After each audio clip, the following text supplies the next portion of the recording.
মোদের গরব মোদের আশা আমরে বাংলা ভাষা। শুরু হলো ভাষার মাস ফেব্রুয়ারি। সাধারণ মানুষের ভালোবাসায় সমৃদ্ধ হয়েছে বাংলা ভাষা, মত বিশেষজ্ঞদের।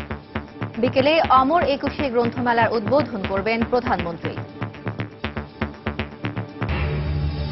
তৃতীয় ধাপে 4 বিশিষ্ট নাগরিকের সাথে সার্চ কমিটির বৈঠক। নিরপেক্ষ কমিশন গঠনের আশাবাদ, চূড়ান্ত প্রস্তাবনা জনসমক্ষে প্রকাশ করার পরামর্শ। নাশকতা ও রাষ্ট্রদ্রোহের 10 মামলায় আগামী 27 ফেব্রুয়ারি বেগম জিয়াকে নিম্ন আদালতে হাজির হওয়ার নির্দেশ। রাজধানীর পূর্ব দোলাইপাড়ে র্যাবের অভিযানে 4 জন আটক। একজন নব্য জেএমবির আইটি শাখার প্রধান আশফাক, বিপুল পরিমাণ বোমা তৈরির সরঞ্জাম জব্দ। পদ্মা সেতুতে পুরোদমে চলছে পাইলিংয়ের কাজ। গতি এসেছে নদী শাসনেও। তদারকিতে যোগ দিচ্ছেন বিশ্বের বেশ কয়েকটি দেশের বিশেষজ্ঞ। আজ বাণী অর্চনা। বিভিন্ন শিক্ষা প্রতিষ্ঠান ও পূজা মণ্ডপে বিদ্যার দেবী সরস্বতীর বন্দনা।